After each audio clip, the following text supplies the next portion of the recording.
Before the world, there was another. A world of kings and kaisers, of czars and sultans.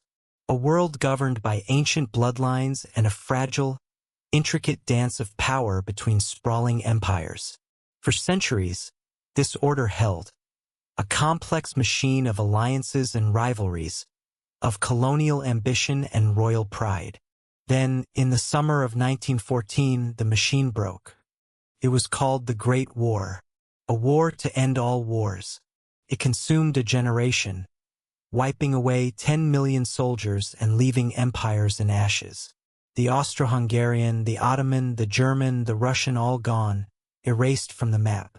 When the guns finally fell silent on the 11th hour of the 11th day of the 11th month of 1918, humanity staggered out from the rubble, blinking into a new and terrifying dawn. The old world was dead. The question that hung in the air, thick as the smoke over Verdun, was what would replace it? History, as it is written in textbooks, tells a simple story. It tells of the victorious leaders gathering in Paris in 1919, of President Woodrow Wilson, the American idealist, arriving with his 14 points, a noble vision for a world of self-determination, open diplomacy, and a League of Nations to ensure perpetual peace. It is a story of hope, soured by the bitter realities of old-world politics. But that is not the whole story. It is not even the most important story. To find the true beginning of our tale, we must look past the public speeches and the grand photo opportunities. We must look to the men who stood in the shadows behind the presidents and prime ministers. We must look to a quiet, enigmatic figure who was, for a time, the second most powerful man in the world. His name was Colonel Edward Mandell House. Colonel House was a man of immense, almost invisible influence. He held no official government title, yet he was President Wilson's most intimate advisor, his confidant, his alter ego.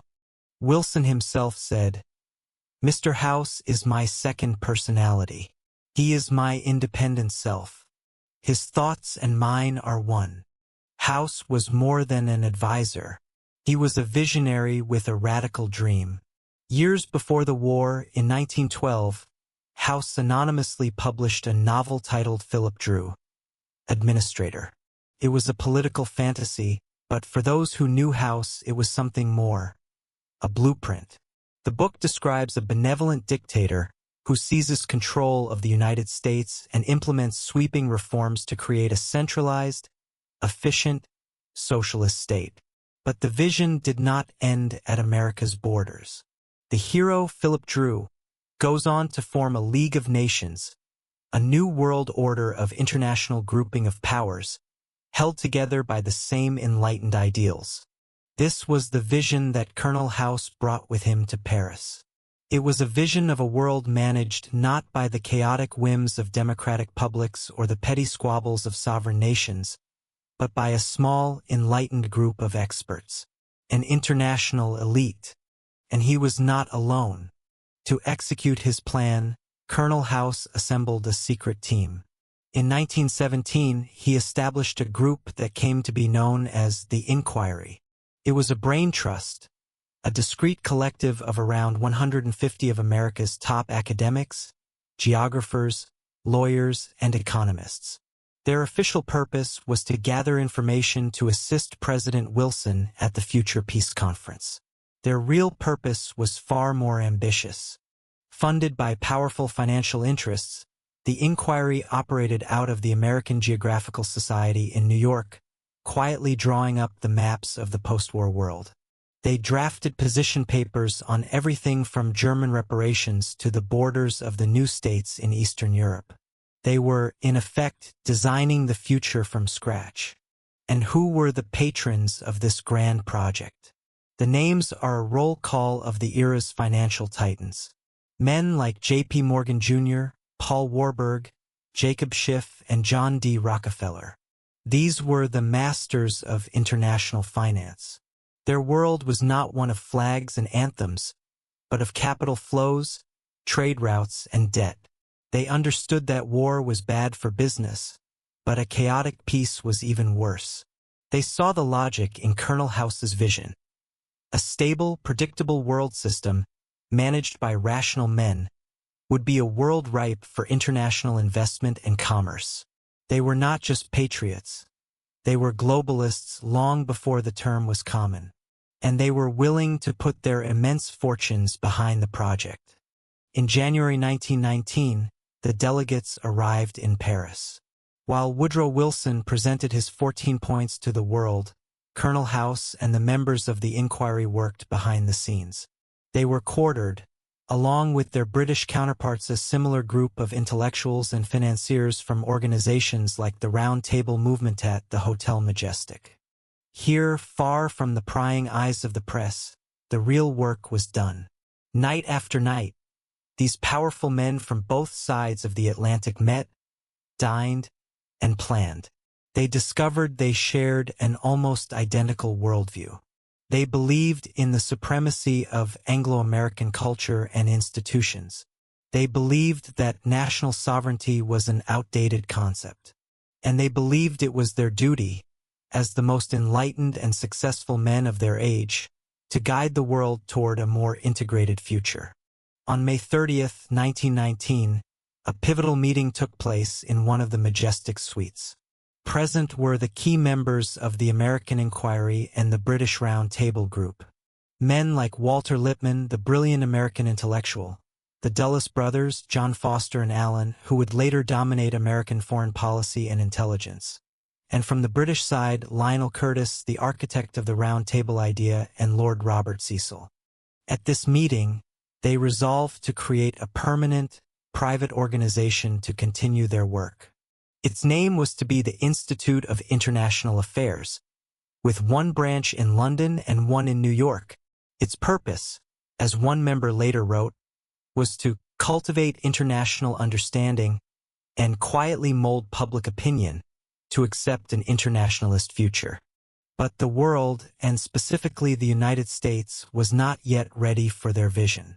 President Wilson returned from Paris a broken man. The U.S. Senate, led by Henry Cabot Lodge, vehemently opposed the Treaty of Versailles and, most importantly, the League of Nations. They saw the League as a dangerous infringement on American sovereignty, a superstate that would entangle the nation in endless European conflicts. In November 1919, the Senate officially rejected the treaty. America turned its back on the world. The tide of isolationism swept the country. The grand plan for a joint, public Anglo-American institute seemed dead on arrival. But what if this failure was not an end, but a beginning? What if the public rejection of globalism simply forced the architects of the New World Order to change their strategy? To go private, to go silent? The network did not disband. It simply adapted. The British contingent went ahead and, in 1920, established the Royal Institute of International Affairs, headquartered at Chatham House in London. It quickly became the most influential foreign policy think tank in the British Empire. In America, the members of the inquiry took a more subtle route. There already existed in New York a small, rather sleepy dining club of bankers and lawyers called the Council on Foreign Relations, founded in 1918 to discuss commerce after the war. It was respectable but largely inactive. In 1921, the powerful, internationally minded men of the inquiry, led by Colonel House's protégés, formally merged with this existing club.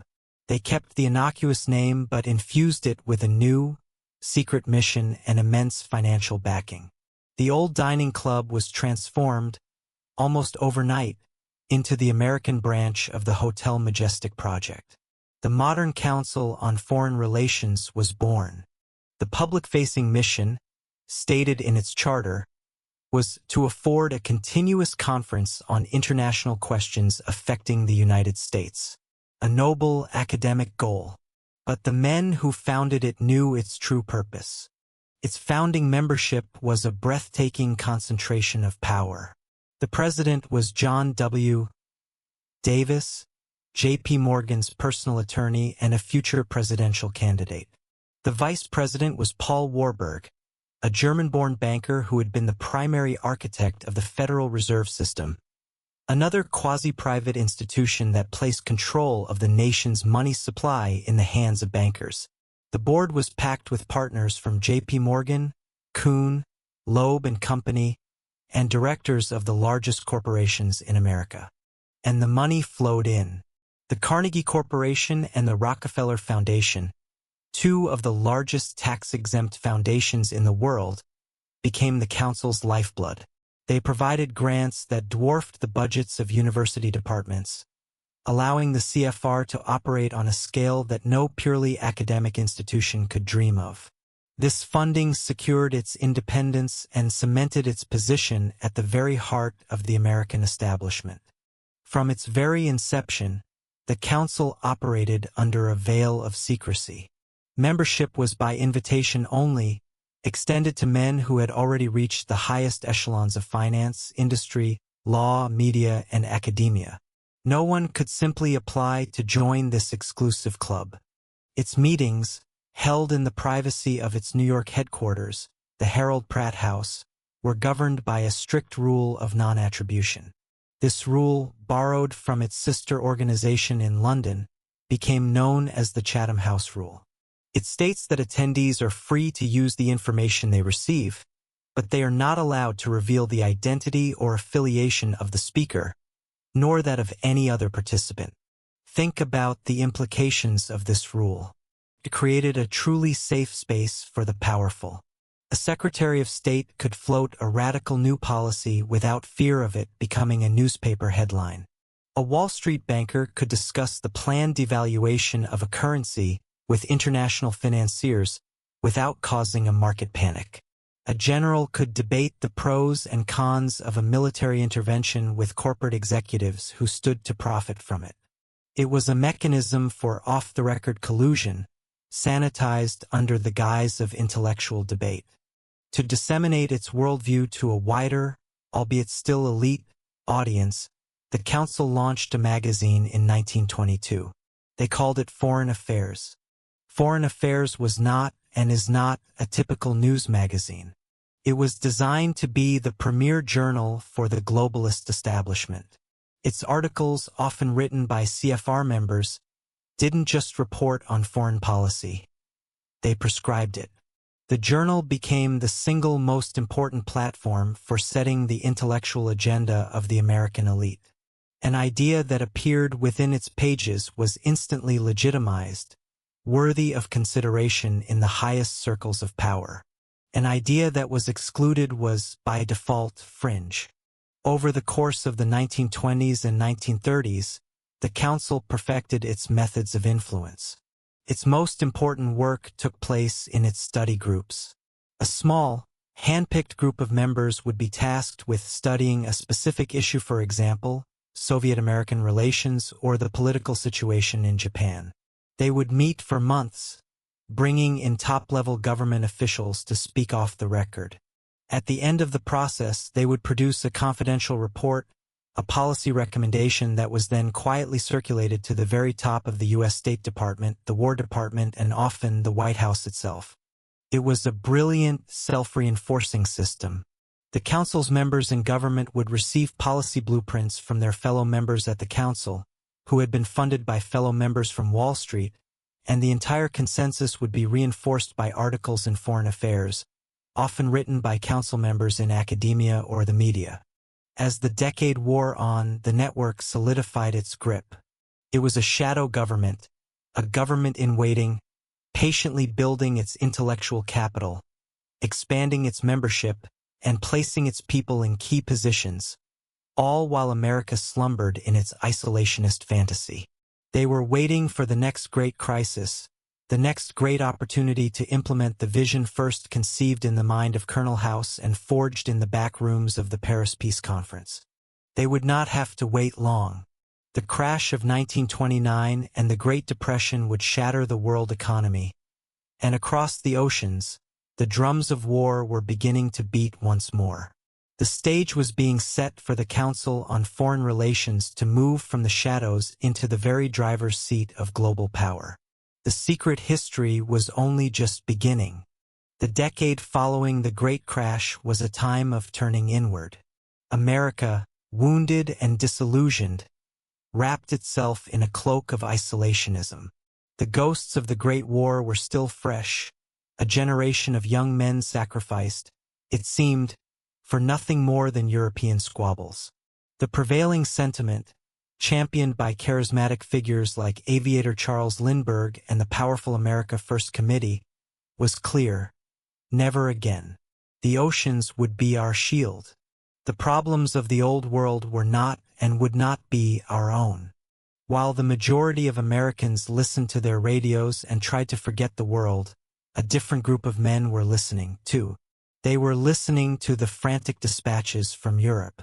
They were watching the newsreels of goose-stepping armies. They saw the Anschluss, the annexation of Austria. They saw the betrayal at Munich. They saw the blitzkrieg unleashed upon Poland in September 1939. To the men of the Council on Foreign Relations, this was not a distant storm. It was a world-altering hurricane, and they knew, with a certainty that bordered on prophecy, that America would inevitably be dragged into its eye. While the nation debated neutrality, the Council was already looking past the coming war to the peace that would follow. They saw the impending conflict not just as a tragedy, but as a once-in-a-century opportunity. A chance to tear down the old, broken world order and build a new one in its place. An American one. This is the story of how, in total secrecy, a private club in New York became the unofficial architect of the post-war world. It is the story of the most audacious and influential project in the Council's history. A project known as the War and Peace Studies. The story begins in the immediate aftermath of the German invasion of Poland. On September 12, 1939, just 9 days into the war in Europe, 2 senior members of the Council, Hamilton Fish Armstrong, the editor of Foreign Affairs, and Walter Mallory, the Council's executive director, paid a visit to the U.S. State Department in Washington, D.C. They met with Assistant Secretary of State George S. Messersmith. Their message was simple and startling. They argued that the State Department, with its limited budget and staff, was completely unprepared to handle the geopolitical earthquake that had just begun. It lacked the resources and the manpower to engage in the kind of long-range strategic planning that would be necessary to secure American interests in the aftermath of the conflict. Then they made their offer. The Council on Foreign Relations, with its vast network of experts in finance, industry, law, and academia, and with its deep-pocketed backers, would do the job for them.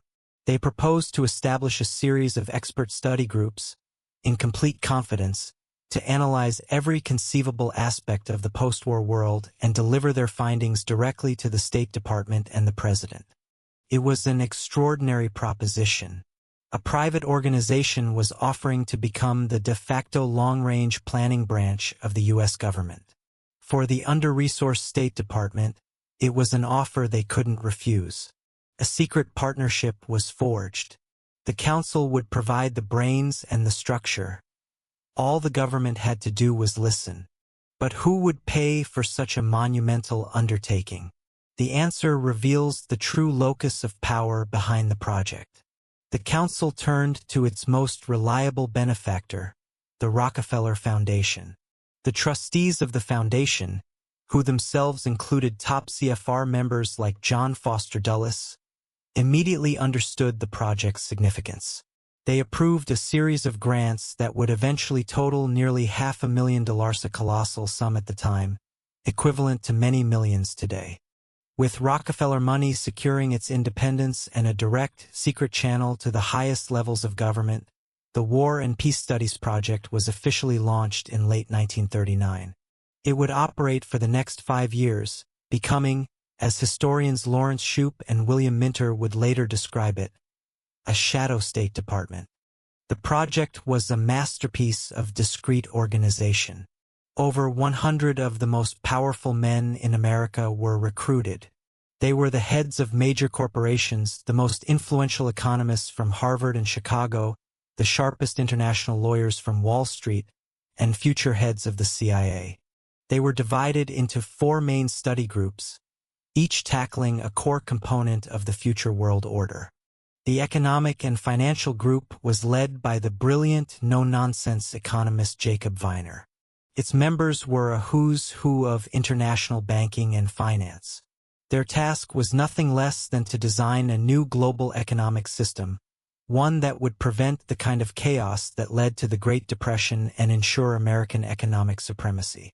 The political group was tasked with designing the political framework of the post-war world. They would grapple with questions of international law, global governance, and the creation of a new international body to replace the failed League of Nations. The Security and Armaments Group, which included future CIA Director Allen Dulles, focused on the military requirements of the new era. They planned for America's post-war military posture, the control of strategic territories, and the new realities of air power and naval dominance. Finally, the Territorial Group, led by the formidable Isaiah Bowman, president of Johns Hopkins University, and a geographer who had been a key member of Colonel House's original inquiry, would act as the project's cartographers. Their job was to literally redraw the map of the world, deciding the fate of nations, colonies, and crucial resource-rich regions. For 5 years, these groups met in secret, usually over dinner at the Harold Pratt House in New York. Government officials would attend, speaking with a candor impossible in public, under the protection of the Chatham House rule. Out of these secret deliberations flowed a steady stream of classified memoranda, over 680 in total, delivered by special courier directly to the desks of the Secretary of State and President Franklin D. Roosevelt. So what did these men decide for the rest of us in the secret councils of war? The declassified records are a stunning revelation. They reveal a cold, calculated, and breathtakingly ambitious plan for post-war global dominance. At the heart of their entire project was a single, unifying concept: the Grand Area. The Grand Area was the term the Council's planners used to define the portion of the globe that the United States would need to economically and strategically dominate to guarantee its prosperity and security after the war. This was not a plan for liberating the world in the name of freedom and democracy. It was a blunt geopolitical calculation. The planners determined that, at a minimum, the Grand Area must include the entire Western Hemisphere, the former British Empire, and the Far East. Later, as the war progressed, it was expanded to include Western Europe and the oil-rich Middle East. Why this specific area? The reasoning, laid out in their secret memos, was stark. To avoid another Great Depression, the American industrial machine would need 3 things: unrestricted access to the raw materials of the world, markets to sell its finished goods, and open sea lanes to transport them. The Grand Area was designed to provide all 3. It was to be a vast, integrated economic zone, with the United States at its center, its workshop. The other nations within the Grand Area would be organized to serve this central workshop, providing raw materials and consuming American products. It was, in essence, a blueprint for a benevolent American empire, though they were careful never to use that word. With this overarching goal of establishing the Grand Area, the specific study groups went to work designing the institutions that would make it a reality. The Economic and Financial Group drafted the plans for what would become the twin pillars of the post-war economy: the International Monetary Fund, IMF, and the World Bank. The public was told these institutions were created to foster global cooperation and rebuild a war-torn world. The Council's secret memos tell a different story. The IMF was designed to accomplish 2 key American goals. First, to replace the British pound sterling with the US dollar as the world's primary reserve currency, ensuring that global trade would henceforth be conducted in dollars. Second, to establish a system of stable exchange rates and prevent countries from devaluing their currency to gain a trade advantage, a practice that had crippled the world economy in the 1930s. This stability, however, would be anchored to the dollar, giving the U.S. immense control over the global financial system. The World Bank was designed to provide American capital for the reconstruction of Europe and the development of the Global South. This was not pure altruism. The loans came with conditions, often requiring recipient nations to adopt free market policies and open their economies to American corporations and investment. It was a way to integrate the entire Grand Area into a single American-led capitalist system. When the delegates from 44 nations met at Bretton Woods, New Hampshire, in 1944 to officially create these institutions, the outcome was a foregone conclusion. The American plan, largely authored by Council member and Treasury official Harry Dexter White, was pushed through with few amendments.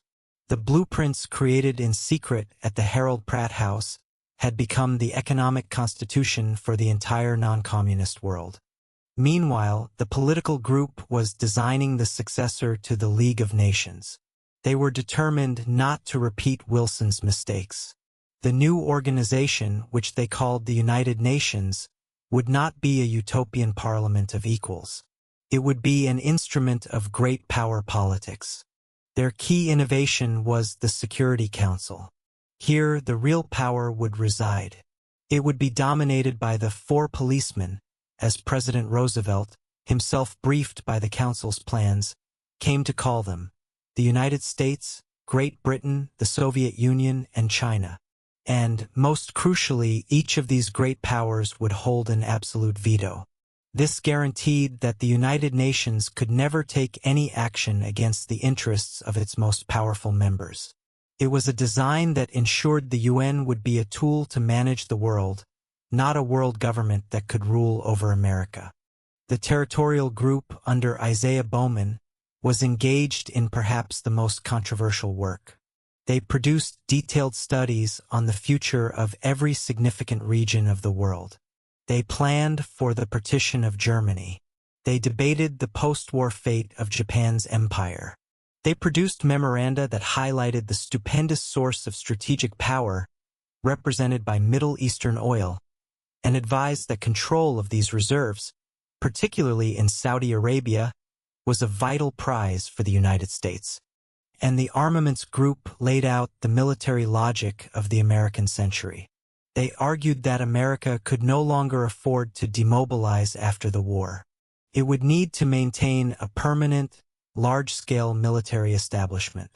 It would need a global network of naval and air bases to police the sea lanes and project power throughout the Grand Area.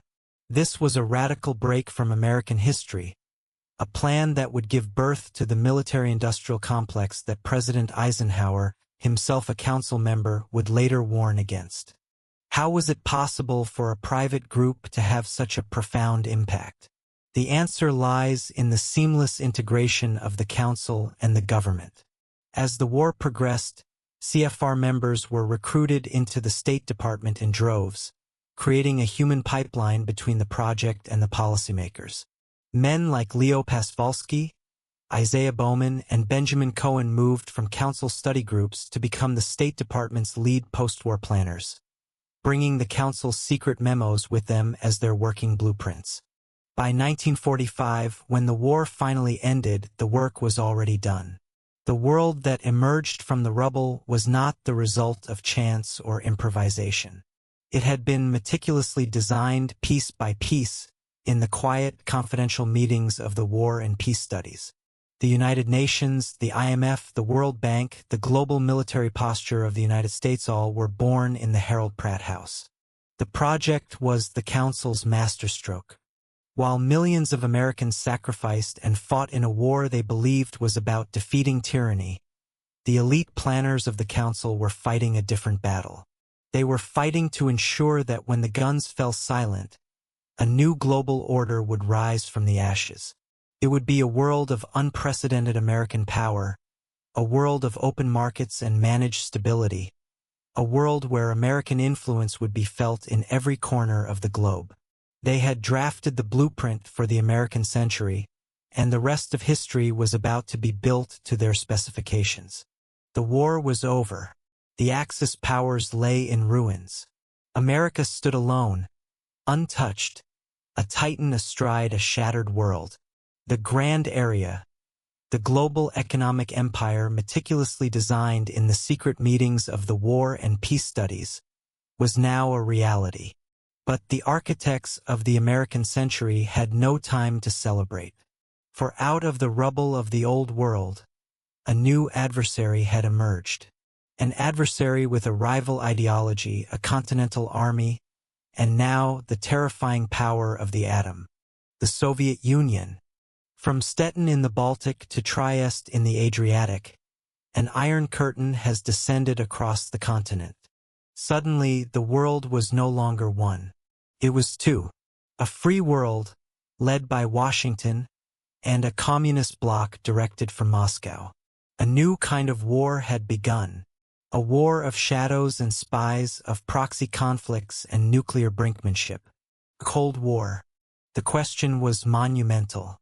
How could the American people, who had just fought a devastating war and craved a return to peace and normalcy, be convinced to embark on another costly, decades-long global struggle? How could a nation historically wary of foreign entanglements be persuaded to accept the role of permanent global policeman? The answer is that they weren't just persuaded. Their consent was manufactured. And the factory once again was the Harold Pratt House in New York City, the home of the Council on Foreign Relations.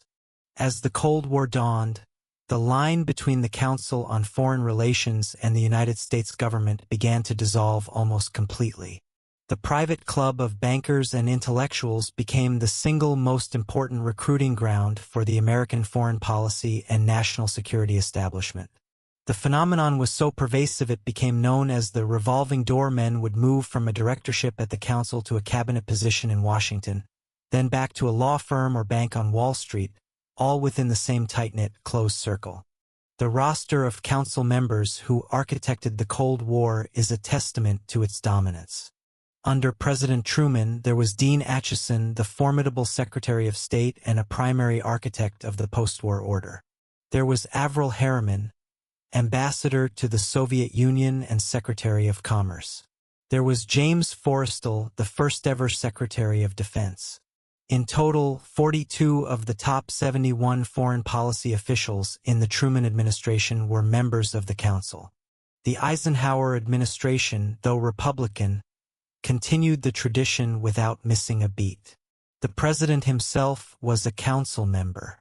His powerful Secretary of State, John Foster Dulles, had been a Council director and a key player in the War and Peace Studies.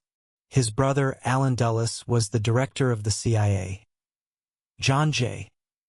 McCloy, perhaps the single most influential figure of the era, served as High Commissioner for Germany and chairman of both the Ford Foundation and the Chase Manhattan Bank. He was the chairman of the Council on Foreign Relations itself. Under Eisenhower, 40% of the top foreign policy posts were held by CFR men. The Kennedy administration, the so-called best and the brightest, was even more saturated. The number climbed to 51%. Secretary of State Dean Rusk was a former president of the Rockefeller Foundation. Secretary of Defense Robert McNamara. Treasury Secretary Douglas Dillon. National Security Advisor McGeorge Bundy. The list goes on and on. Admiral Chester Ward, a CFR member for 16 years who later became a fierce critic, described the Council's power bluntly.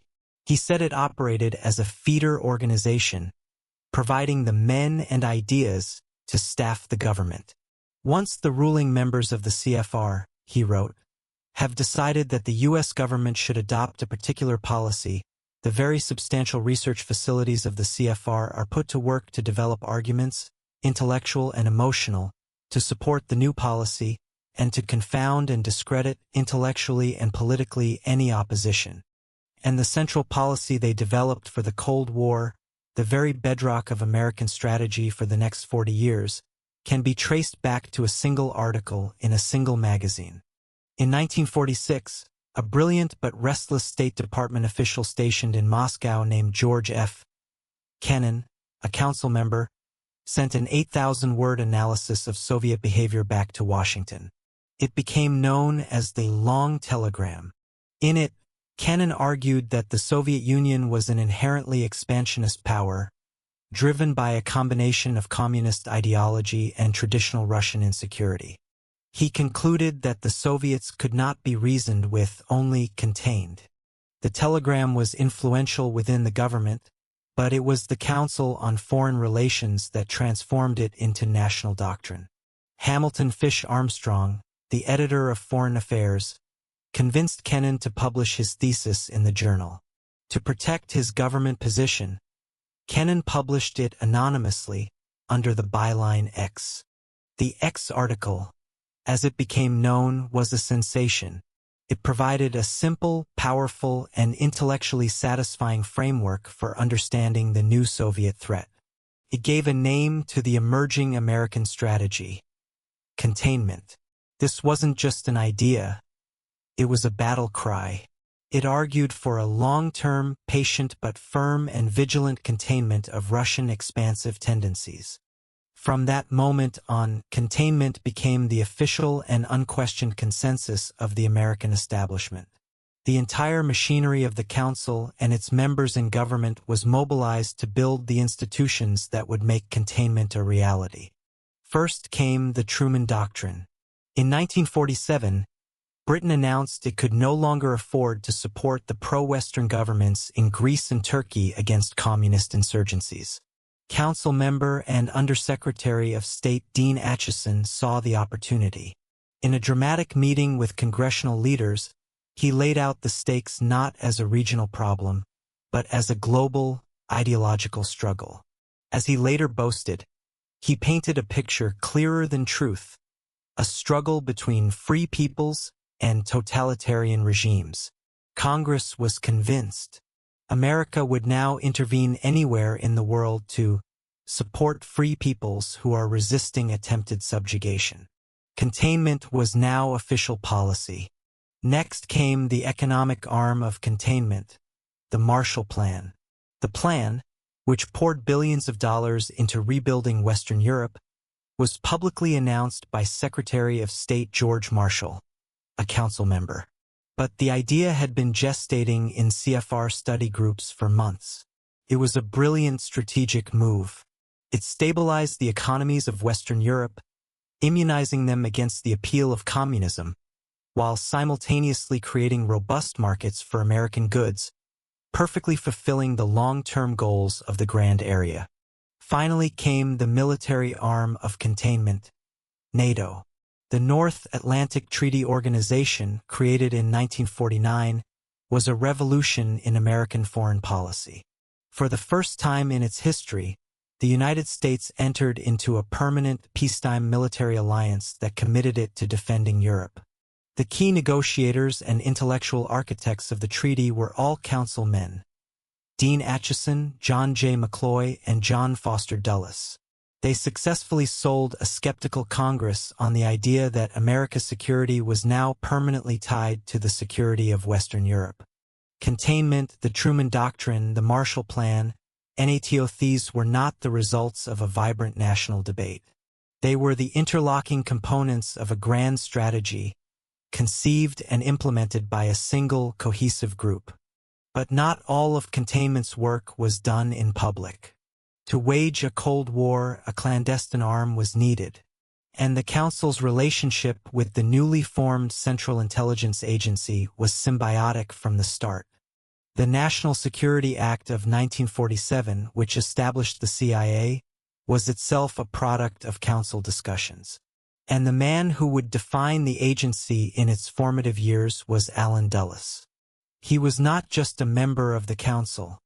He had been one of its directors since 1927. He sat on the armaments group of the War and Peace Studies.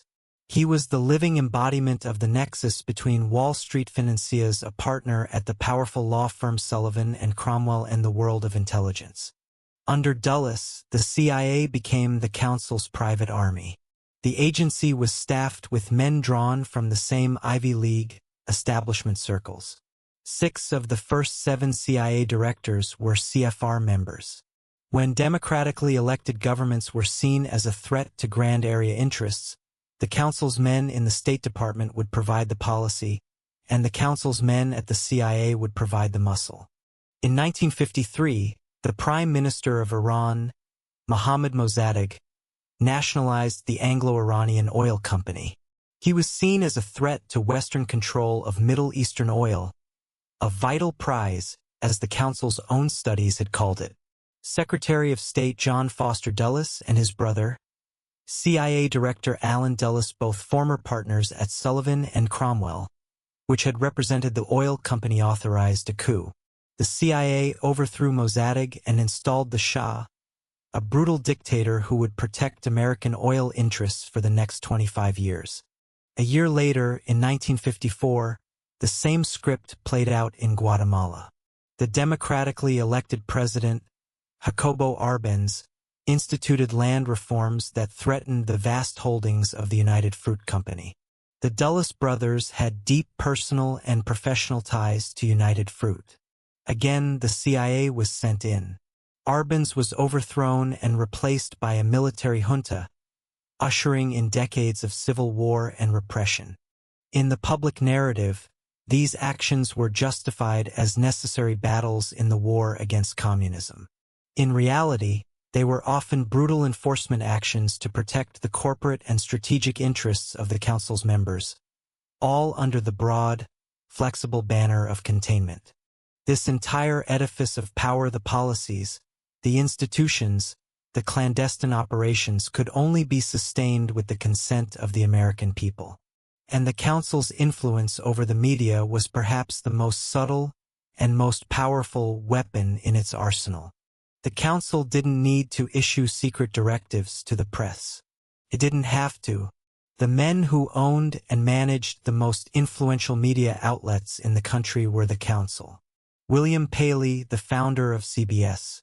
Henry Luce, the publisher of the immensely powerful Time, Life, and Fortune magazines. The Sulzberger family, who owned the New York Times. Philip Graham, publisher of the Washington Post.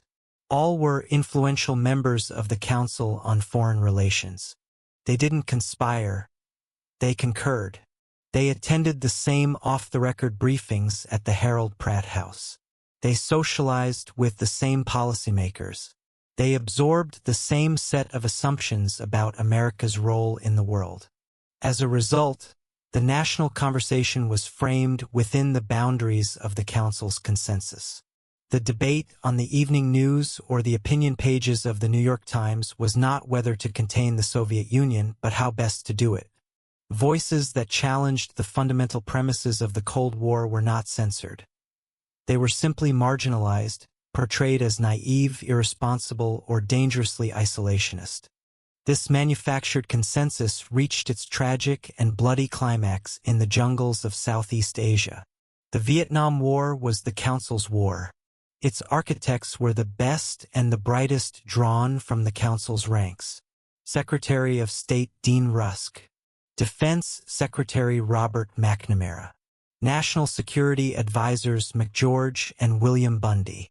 The intellectual justification was the domino theory, a direct, almost mechanical application of containment logic that had been honed in CFR study groups for years. Lyndon Johnson's key advisory group, the so-called Wise Men, was a committee of CFR royalty. Dean Acheson, John J. McCloy, McGeorge Bundy, Douglas Dillon.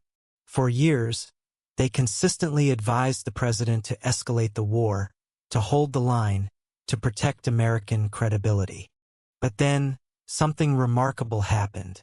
By 1968, after the Tet Offensive, some of these same wise men began to realize the war was unwinnable.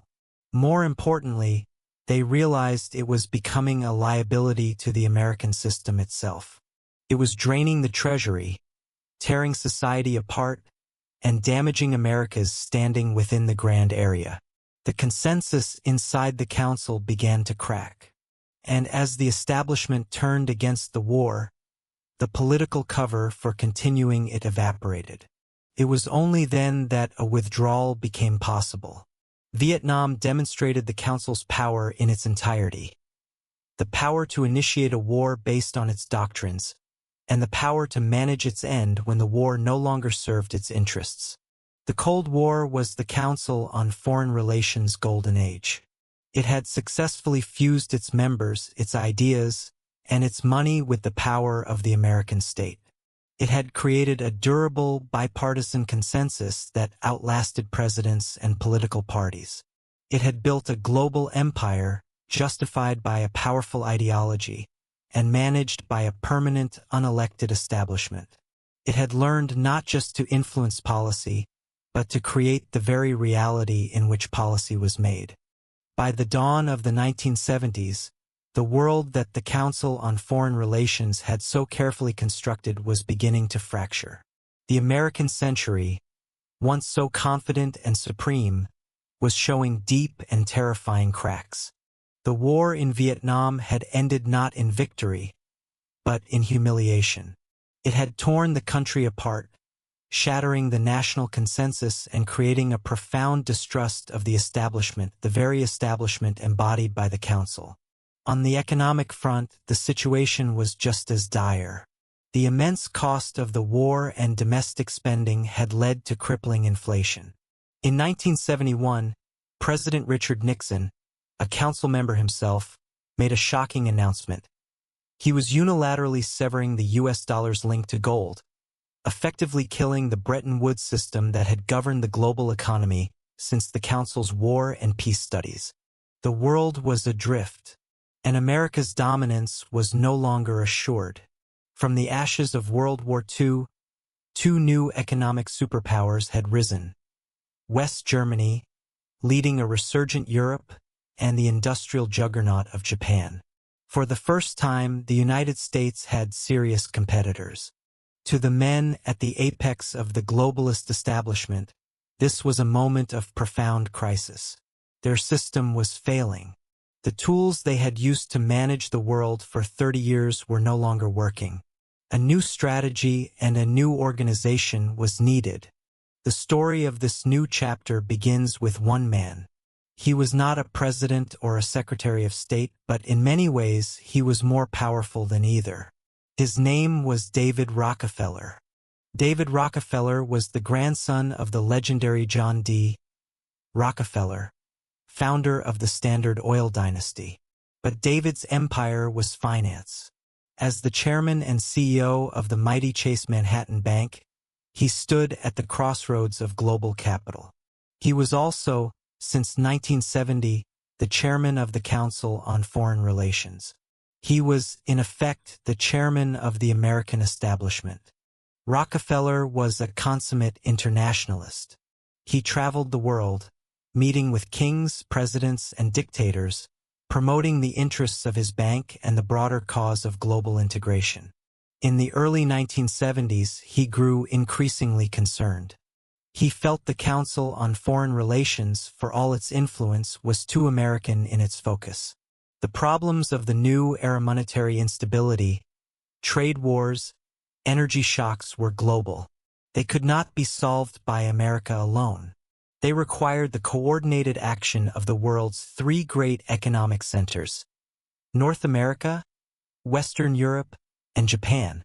Rockefeller began floating the idea of a new, more exclusive organization.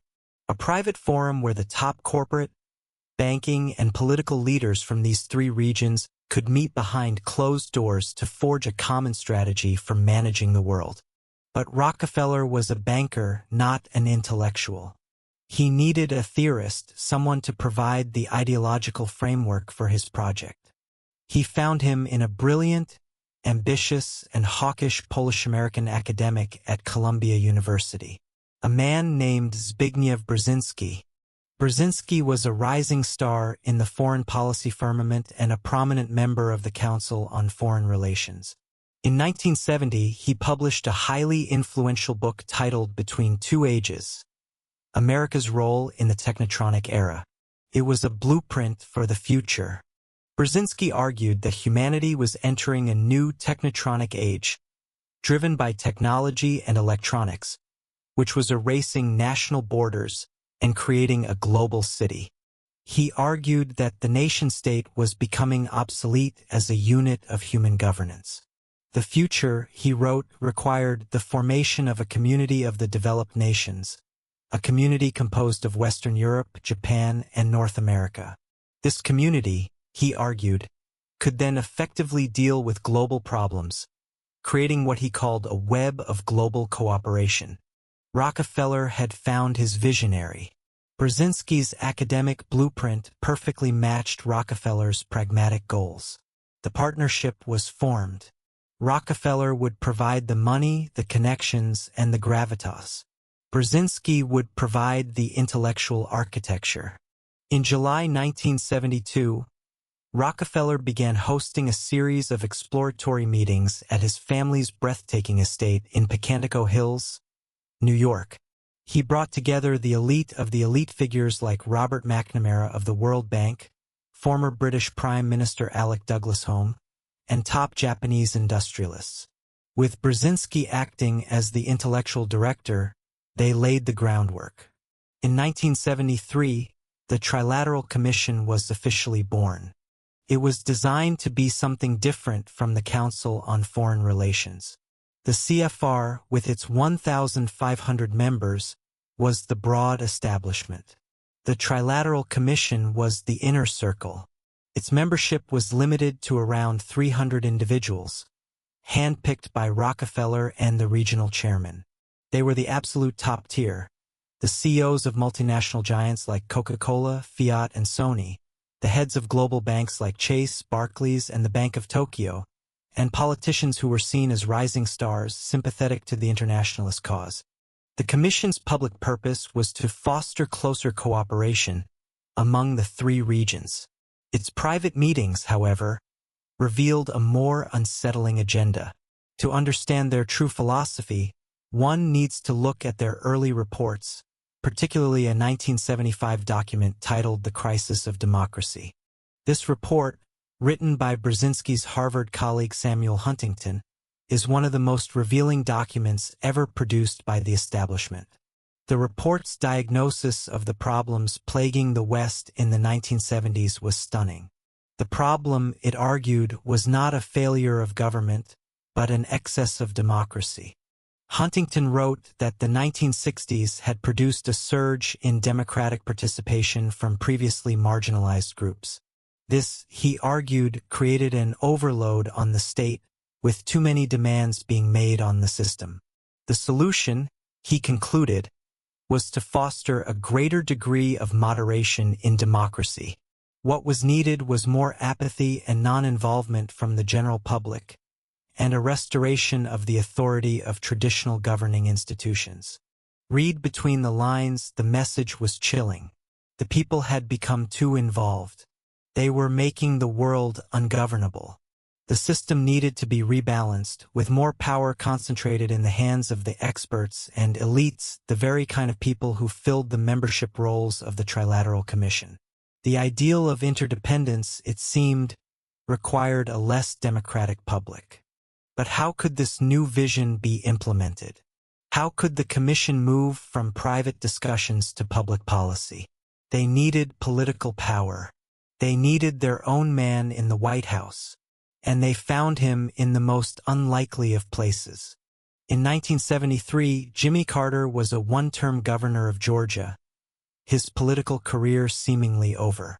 He was a complete unknown on the national stage. To the American public, he was a simple peanut farmer, a born-again Christian, a man far removed from the corrupt corridors of Washington and the smoky backrooms of Wall Street. He was the perfect outsider. But Carter had a powerful, unseen connection. In 1973, while still governor, Carter had been invited by David Rockefeller to a dinner in London. Brzezinski, tasked with recruiting new, promising political figures, had identified Carter. He saw a man who was intelligent, ambitious, and, as a Southerner, perfectly positioned to recapture the White House for the Democratic Party after the divisive Nixon years. Carter was invited to become a founding member of the Trilateral Commission. For the next 3 years, the commission served as Carter's private university and his political launchpad. He sat in on their secret meetings, absorbing the intricacies of foreign policy and global finance from men like Rockefeller and Brzezinski. He was educated in the trilateral worldview of interdependence and managed globalism. As Carter himself later admitted, membership on the Commission has provided me with a splendid learning opportunity. Simultaneously, the establishment media, whose key figures were themselves trilateral members, began to build Carter's public image. He was given glowing profiles in Time magazine and the New York Times, presenting him as a fresh new face, a moral and competent leader. He was an outsider, they told the public, but one who was secretly ready for the world stage. The Trilateral Commission had given him the stamp of approval, the seal of the establishment. The plan worked to perfection. In 1976, the unknown peanut farmer from Georgia, running against the post-Watergate Republican Party, won the presidency of the United States. What happened next was a stunning demonstration of the Commission's power. It was nothing less than a trilateral takeover of the executive branch. President Carter's vice president, Walter Mondale, was a trilateralist. His national security advisor was the Commission's co-founder, Zbigniew Brzezinski. His Secretary of State, Cyrus Vance, was a trilateralist. His Secretary of Defense, Harold Brown, was a trilateralist. His Secretary of the Treasury, Michael Blumenthal, was a trilateralist. In total, at least 26 members of the Carter administration, including the heads of every major foreign policy and economic department, were members of David Rockefeller's small private club. The man who had been sold to the American people as the ultimate outsider had brought the ultimate insiders to power with him. The agenda formulated in the private meetings of the Trilateral Commission was now the official policy of the United States government. This quiet coup did not go entirely unnoticed. Critics from both the left and the right began to sound the alarm. Senator Barry Goldwater, the conservative icon, wrote about the Commission in his 1979 book, With No Apologies. The Trilateralist Commission is international. It is intended to be the vehicle for multinational consolidation of the commercial and banking interests by seizing control of the political government of the United States. The Trilateral Commission represents a skillful, coordinated effort to seize control and consolidate the four great centers of power: political, monetary, intellectual, and ecclesiastical. Goldwater's warning was stark. The Trilateral Commission was not just another think tank. It was a vehicle for creating a new world order, one where global economic power would be superior to the political governments of nation-states. It was the next logical step in the century-long push by the internationalist establishment, a step away from simply influencing American policy towards actively managing the globe itself. The Council on Foreign Relations had created the blueprint for the American century. Its more agile, more exclusive, and more powerful offspring, the Trilateral Commission, had now created the blueprint and installed the leadership for an era of global governance. It was the moment the world had been holding its breath for. The symbol of division, the ugly concrete scar that had split a city and a continent for a generation, was coming down. The Cold War, the great 40-year struggle that had defined the global order and justified the existence of the American national security state, was over. Communism had failed. The West, and specifically the United States, had won. For the Council on Foreign Relations, this was the ultimate victory. The policy of containment, first articulated in its journal Foreign Affairs over 4 decades earlier, had been pursued to its final, successful conclusion. Their primary mission was complete. The great adversary was gone. A logical observer might have assumed that the Council, its purpose fulfilled, would fade in importance. That this private club of cold warriors would become a relic of a bygone era. But the Council did not fade. It did not become a relic, because the architects of the American century were not interested in presiding over a victory parade. They were interested in presiding over what came next. George H.W. Bush, a new world order, a world where the rule of law, not the law of the jungle, governs the conduct of nations. An era in which the nations of the world, East and West, North and South, can prosper and live in harmony. A new world order. The phrase, spoken by a president who was a former director of the Council on Foreign Relations, sent ripples of speculation around the globe. But for those inside the establishment, its meaning was clear. The end of the Cold War was not an end to their project. It was the beginning of Phase 2. The new mission was no longer containment. It was consolidation. It was the management of a truly global system. It was the era of globalization. With the Soviet Union gone, the primary obstacle to the full integration of the Grand Area had been removed. The new enemy was not an army or an ideology, but something far more abstract: friction. Anything that hindered the free and rapid movement of capital, goods, and manufacturing across borders was now the target. National regulations, protective tariffs, labor laws, environmental standards all were reframed as inefficient barriers to trade. The Council and its sister organizations, like the Trilateral Commission, became the intellectual command centers for this new war on economic friction. Their weapon of choice was a simple, powerful, and seductive idea: free trade. The theory, as promoted in the pages of Foreign Affairs and in the confidential reports of Council study groups, was that if capital were allowed to flow freely to wherever labor was cheapest and regulations were weakest, the entire world would become more efficient and prosperous. It was a vision of a borderless world, a global marketplace managed not by sovereign governments, but by multinational corporations and international financial institutions. It was the ultimate fulfillment of the vision first conceived by the bankers and industrialists who founded the Council 80 years prior. And they had the perfect political vehicle to make it happen. In 1992, Bill Clinton, the governor of Arkansas, was elected president. He ran as a New Democrat, a fresh face promising to focus on the domestic economy. But his administration was immediately populated by the familiar faces of the Council on Foreign Relations.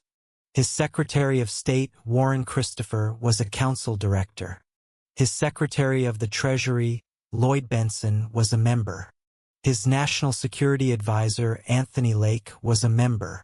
The chairman of his Council of Economic Advisors, Laura Tyson, was a member.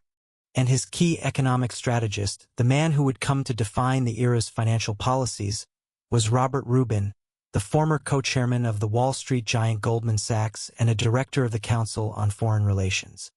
With the Council's men firmly in control of the U.S. government's economic and foreign policy, they began to systematically implement the globalization agenda. Their first and most significant prize was the North American Free Trade Agreement, or NAFTA. NAFTA was a revolutionary treaty. It sought to merge the economies of the United States, Canada, and Mexico into a single massive trading bloc. The public sales pitch was that it would create jobs and lower prices for consumers. But its deeper purpose, long debated within Council study groups, was to create a continental economy, allowing American corporations to move production to Mexico to take advantage of low wages and lax regulations, while locking all three governments into a system where corporate rights often superseded national law. The treaty faced fierce opposition from labor unions and consumer advocates, who warned it would lead to a giant sucking sound of jobs heading south. But the full weight of the establishment was brought to bear. The Council's members in the media provided favorable coverage, while its members in government, led by Clinton, pushed it through a reluctant Congress. In 1994, NAFTA became law. It was the blueprint for the new era. Next came the creation of the World Trade Organization, WTO, in 1995. This was an even more audacious step.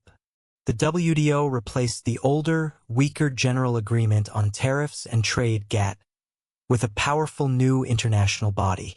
For the first time, the world had a global commercial court with the authority to strike down the domestic laws of sovereign nations, including the United States if, a secret tribunal of unelected trade lawyers, deemed those laws to be an unfair barrier to free trade. Environmental protections, food safety standards, by American provisions all could now be challenged and overturned by the WTO.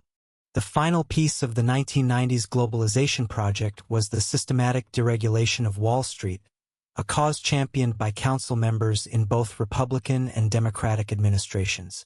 The crown jewel of this effort came in 1999 with the repeal of the Glass-Steagall Act. This Depression-era law had built a firewall between commercial banks, which handle personal savings, and risk-taking investment banks. Its repeal, signed into law by President Clinton and championed by Treasury Secretary and former Goldman Sachs chief Robert Rubin, allowed these entities to merge. It unleashed a new era of financial speculation and created the too-big-to-fail megabanks that would dominate the global economy. By the end of the 20th century, the Council's project was a staggering success. Capital and goods flowed around the globe with unprecedented speed. Corporate profits soared. The stock market boomed. The establishment celebrated what it called the Great Moderation, an era of seemingly endless growth and stability. But outside the gated communities and the boardrooms of New York and Washington, a different story was unfolding. This is the other side of globalization, the discontents. For millions of working-class Americans, the New World Order felt less like a great moderation and more like a great betrayal. The manufacturing jobs that had been the bedrock of the middle class for generations began to vanish, shipped overseas to Mexico, then to China, which was brought into the WTO in 2001 with the full backing of the Council establishment. Entire communities in the industrial heartland, from Ohio to Michigan, were hollowed out. Wages for non-college-educated workers stagnated or fell. The promise that everyone would benefit from the glorious new global marketplace began to ring hollow. It seemed that the benefits were flowing upwards to the owners of capital, the multinational executives, and the Wall Street financiers who populated the Council on Foreign Relations, while the costs were being borne by the very people whose consent had been taken for granted. The discontent finally boiled over into open rebellion on the streets of Seattle in November 1999. As delegates from around the world gathered for a WTO summit, they were met by a massive, unified protest movement. It was the first time the abstract acronyms of Globalization WTO, IMF, NAFTA were met with a visceral public backlash in America. The protesters saw what the mainstream media had largely ignored, that the New World Order being designed in secret was devastating communities and the environment, and was creating a system accountable to no one but corporations. The establishment was shocked, but they did not change course. The consensus held firm. The discontent was dismissed as the misguided anger of Luddites who simply didn't understand the benefits of the new economy. The continuity of this consensus, regardless of which political party held the White House, is the ultimate testament to the Council's enduring power. In 2001, Republican George W. Bush took office. Then came the attacks of September 11, 2001. The War on Terror provided a new geopolitical justification for interventionism. The invasion of Iraq in 2003 was planned and promoted by a brain trust of neoconservatives, many of whom, like Paul Wolfowitz and Richard Pearl, were longtime council members, fulfilling the Council's decades-long strategic focus on securing the oil-rich Middle East. In 2008, Barack Obama was swept into office on a wave of popular discontent with the Bush years and a promise of fundamental change. His election seemed to be a repudiation of the establishment. And then he named his cabinet to manage the greatest financial crisis since the Great Depression crisis caused by the very deregulation the Council had championed. Chose Timothy Geithner as his Treasury Secretary. Geithner was not only a CFR member but also the former president of the Federal Reserve Bank of New York, the institution that is the government's primary interface with Wall Street. His solution to the crisis was to bail out the too-big-to-fail banks with trillions of dollars in public money, with virtually no strings attached and no major bankers prosecuted. The system had protected itself. Obama's first Secretary of State was Hillary Clinton, a council member. His top economic advisors, Larry Summers and Peter Orszag, were council members.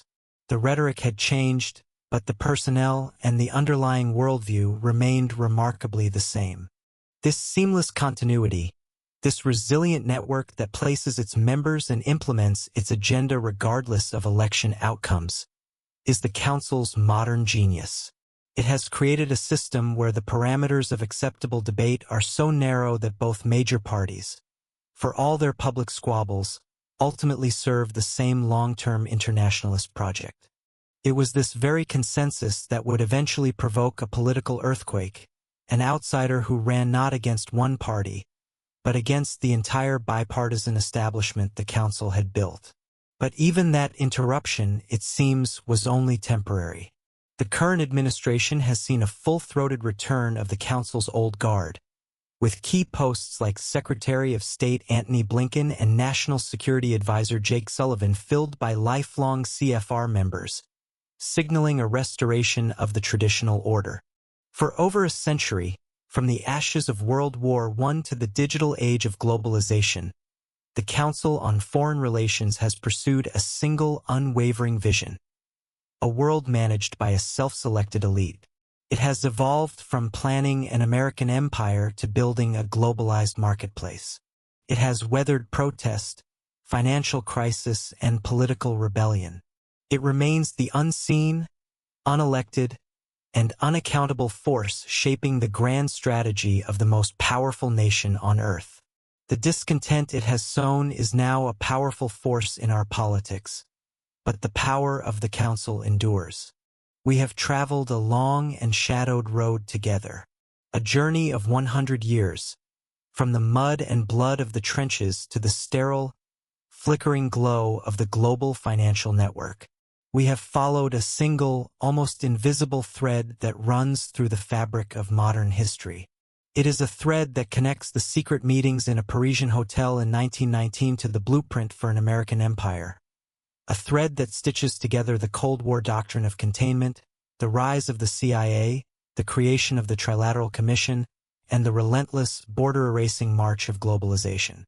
That thread, as we have seen, is the Council on Foreign Relations. We have arrived at the end of our story, but not at the end of the story. For the unseen hand we have spent our time examining is not a relic of the past.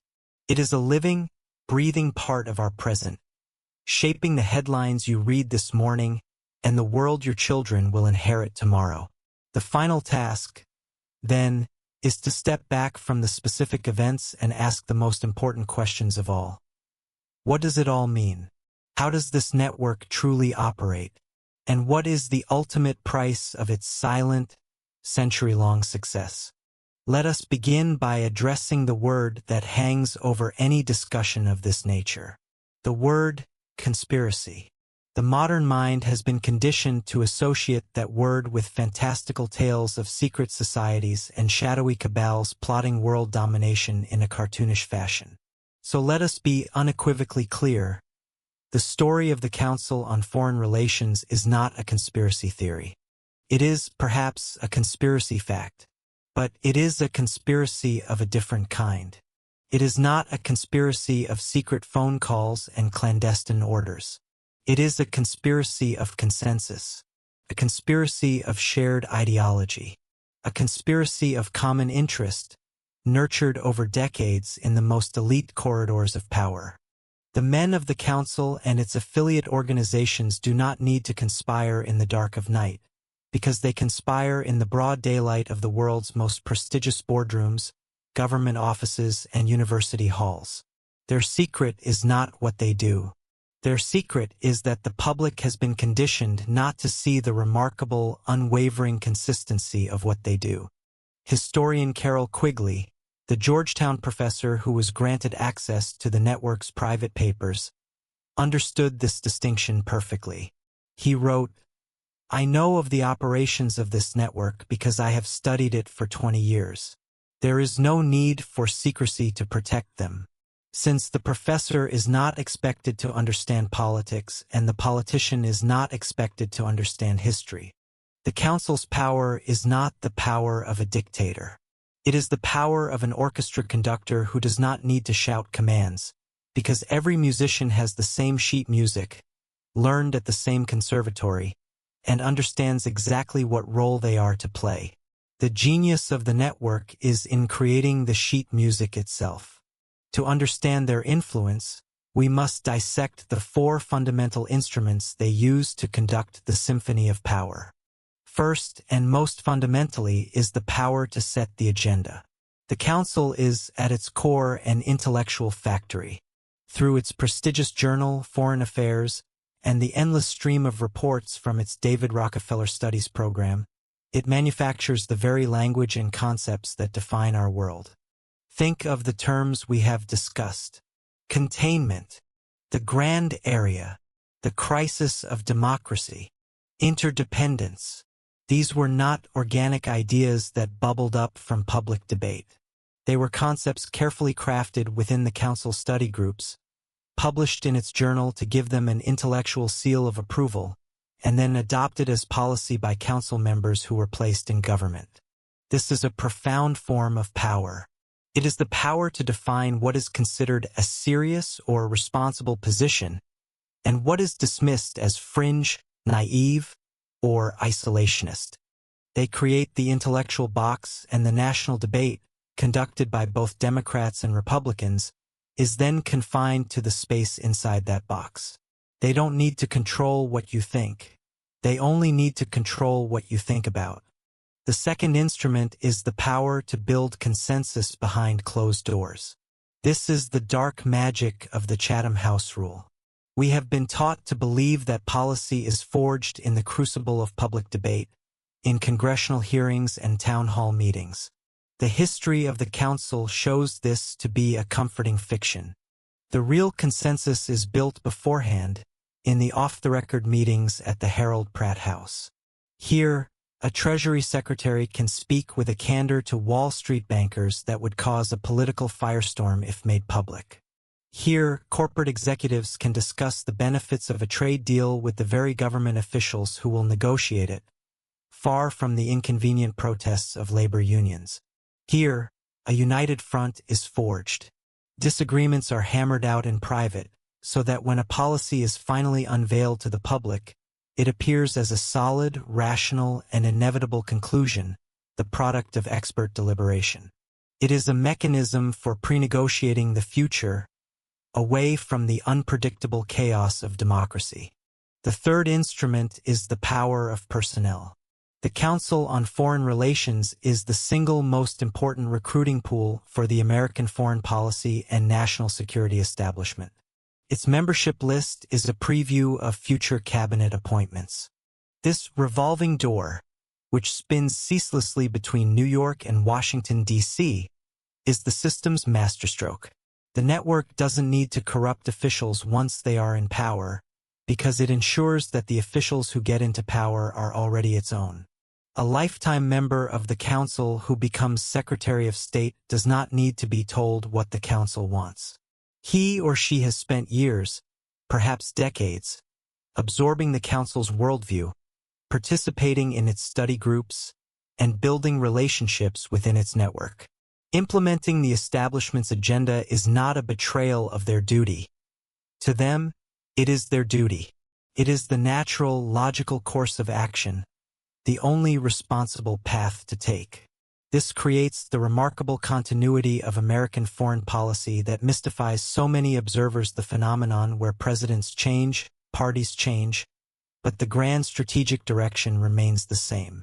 The fourth and final instrument is the power to shape public perception. We have seen how the owners, publishers, and top editors of America's most influential media outlets, the New York Times, the Washington Post, Time Magazine, CBS, have been integral members of the council for generations. Again, this is not a matter of daily phone calls dictating the headlines. It is something far more subtle and effective. It is a shared culture, a shared set of assumptions about who is credible and whose voice matters. It ensures that when the State Department needs an expert to comment on a crisis, the call goes to a fellow at the Council on Foreign Relations, not to a critic from a dissident think tank. It ensures that the op-ed pages are filled with reasoned debate between council members who agree on the fundamentals but disagree on the tactics, reinforcing the illusion of a vibrant debate while marginalizing any true opposition. They control the lens through which the public views the world, ensuring that the landscape is always framed to make the establishment's path seem like the only one. These four pillars: agenda setting, consensus building, personnel placement, and perception management are the mechanisms of the unseen hand. Together, they have created a system of governance that is parallel to, and arguably more powerful than, the one you learned about in civics class. But this stunning success has come at a cost. We are living in the wreckage of that cost today. The project of globalization, championed by the Council for 30 years, did indeed create immense wealth. But it was funneled to the top, to the multinational corporations and financial institutions whose leaders dominate the Council's membership. For millions of others, it brought wage stagnation, shattered communities, and the gnawing sense of being left behind. The hollowing out of the American industrial heartland is a direct, foreseeable consequence of the trade policies designed in Council study groups. The financial crisis of 2008 was a direct, foreseeable consequence of the deregulation that Council members in both parties championed.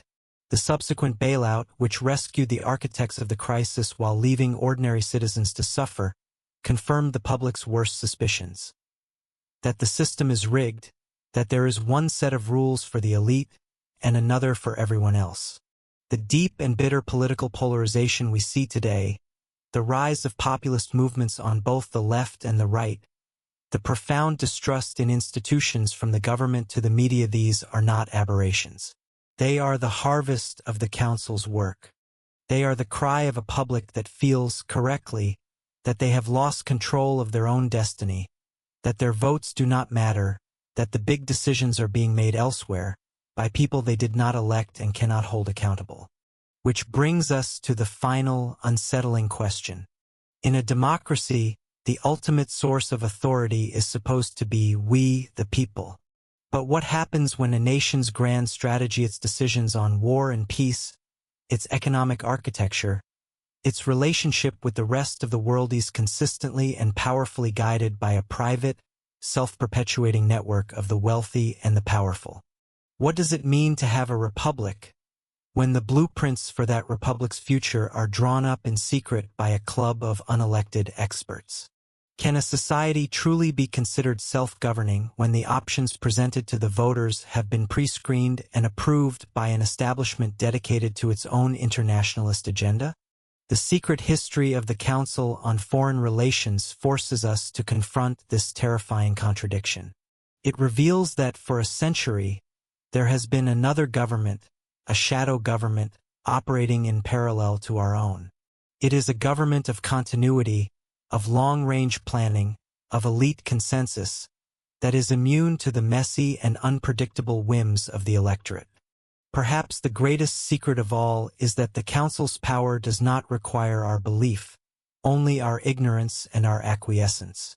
Its influence persists not because it is hidden in some deep, inaccessible vault, but because it operates in the open, in the dense, jargon-filled pages of reports we are told are too complex for us to understand, and through the actions of leaders we are encouraged to trust.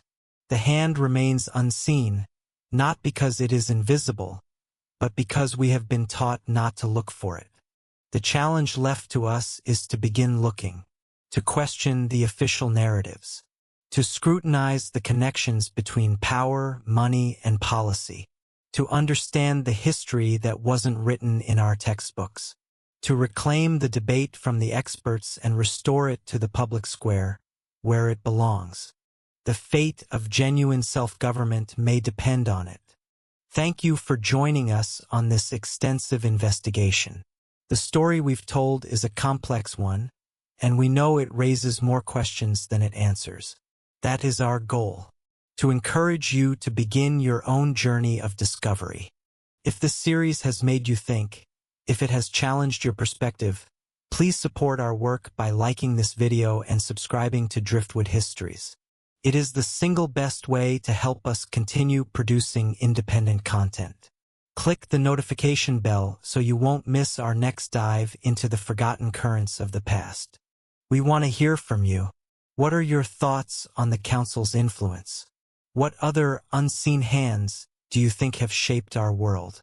Let us know in the comments below. Your engagement helps build a community of curious minds. Until next time, question everything and keep digging.